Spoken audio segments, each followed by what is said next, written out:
Thanks to our host spending this episode's budget on a matching pair of tame hyenas, a handful of minutes has had to sell out to real estate interests. We hope you enjoy the following exclusive offer.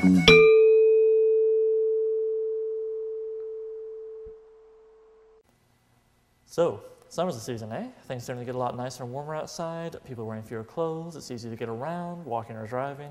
People aren't biting each other so much because it's not so much winter aggro.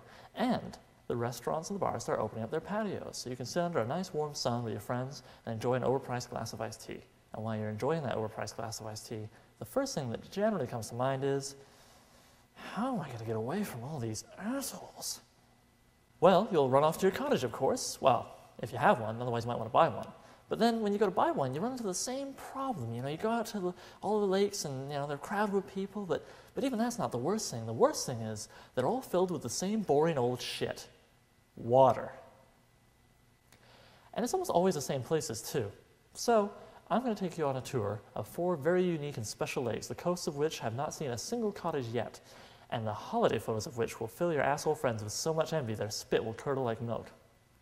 First, we're heading on over to Siberia. Now, I know Siberia maybe isn't the first place you think of when you think cottage country, and you might be a little put off that the lake we're looking at is beside no less than 29 active volcanoes.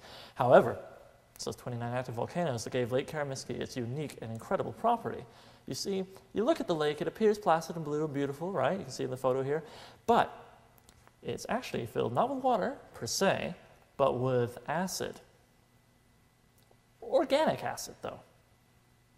Yes, you could be the first amongst your friends to be able to brag about owning the cottage right beside a naturally lifeless acidic lake, and the most reliable of the 29 volcanoes I mentioned. Yes, Mount Karymsky. Mount Karymsky has been counted on for producing fun, colorful summer fireworks into the air ever since 1996. It's these continuous fireworks and those of other volcanoes which have dramatically lowered the pH value of the lake and given it its unique charm by injecting millions of tons of basalt into the air and water. An added benefit of this, of course, is that if you go for a swim, why, the extra pounds will just melt right off. It certainly worked for the fish that hung around when the pH value dropped, like their body mass index. But hey, maybe giant volcanic rocks flying by your window in a lake you can only swim in once are not what you're looking for in a cottage, setup. So, I'm going to take you somewhere else for now to have a look at a different property where you look at it, oh, it's just boring water, and trust me, it's a feisty little number. Lake Nyros is located in the warm and sunny nation of Cameroon. Kept at a lovely warm temperature by a magma chamber which lay beneath it, Nyros is one of only 3 lakes in the world which is known to be saturated with vitamin C/D. For those of you who might be worried that the lake is going to be saturated with vitamin O/P, you needn't worry yourselves.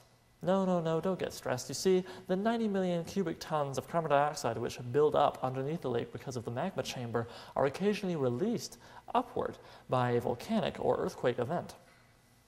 One such event occurred in 1986 when 1.2 million cubic tons of vitamin C/D, or about a cubic kilometer to look at it another way, erupted up through the water, flattened several trees, and turned the lake red, as you can see in this picture, but also displaced so much oxygen that it wound up suffocating about 3,500 people and about 3,500 animals. So, there you have it, a lake that self-regulates its properties, keeping them from becoming overcrowded. Just don't be there when it happens. However, maybe you like a lake that doesn't even have any bullshit liquids in it altogether. Liquids are kind of bullshit. So, join the elite of cottage owners and buy some property in Uzbekistan, near the small town of Darvis. Here you shall find what the locals colorfully refer to as the doorway to hell. Seen here, this lake of fire was lit when an oil drilling company was doing what they do best, creating new and exciting natural disasters. While boring down towards the suspected underground lake of oil, the workers found a deposit of natural gas. Not bothered with siphoning it off, they figured they'd just burn the gas away and then quickly get to that sweet, sweet crude. This was 35 years ago, and the pit shows no sign of burning itself out or even calming down.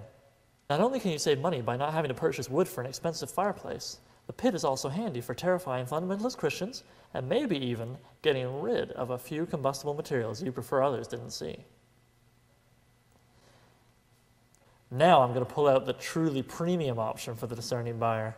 To see what I'm talking about, we're going to have to head back over to Russia and Lake Karachi. Lake Nyros might be one of only 3 lakes that have its unique carbon dioxide feature, but Lake Karachi can rightfully claim to be the single most polluted site on Earth, a title given to it by the World Watch Institute of Washington.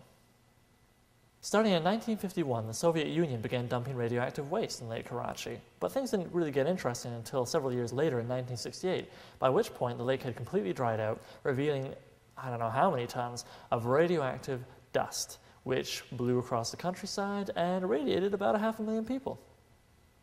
Always quick to move, the Soviet Union waited about 10 years before they started filling the lake with thousands of giant concrete blocks to keep the dust down. 8 years of filling it with concrete blocks later, and voila, the world's one and only radioactive lake of concrete. Why, if you bought a property beside Lake Karachi, you could do all sorts of great activities in the summer, like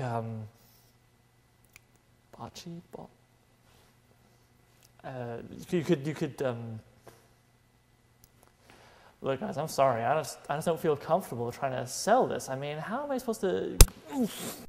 One activity you could do is to roll around in the radioactive dust and pretend to be spooky ghosts, which is what you'd be after about an hour of rolling around in radioactive dust and absorbing 60 roentgens a minute.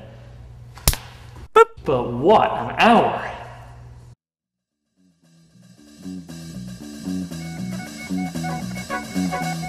Thank you.